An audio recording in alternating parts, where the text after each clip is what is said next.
Magsisibuyas sa apektada ng harabas at mababang ani sa Region 3, tutulungan ng Department of Agriculture. Umaaray na ang mga magsisibuyas sa Central Luzon dahil sa mababang produksyon ng kanilang ani sanhi ng pag-atake ng armyworm o mas kilala sa tawag na harabas na sadyang ikinasira ng kanilang pananim.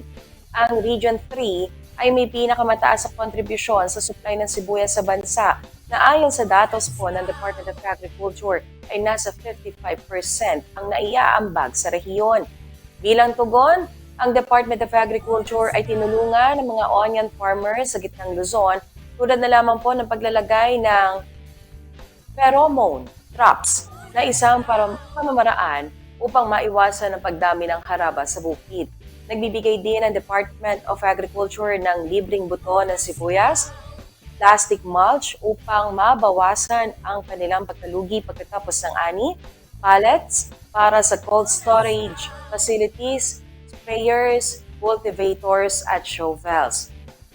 Nakatakda ring i-turn over na ahensya ang 2 unit ng onion cold storage facilities sa mga munisipalidad ng Laur, Nueva Ecija at Hermosa, Bataan, habang ang isang unit naman ay na-turn over na po sa barangay Kalanpuasan Sur sa bayan ng Cuyapo, Nueva Ecija.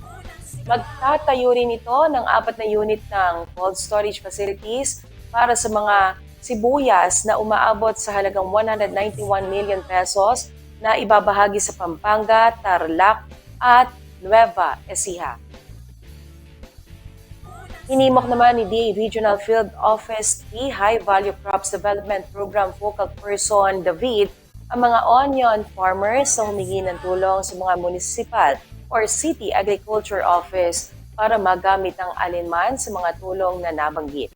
Anya, ang mga magsasaka ay dapat nakarehistro sa registry system sa sektor ng agrikultura at membro ng Farmers Cooperative o Association. Kinakailangan din na maganda ng sulat na naka-address sa DA Regional Director at ipasa sa mga municipal o city agriculturists sa kanilang lugar. Unang sigaw.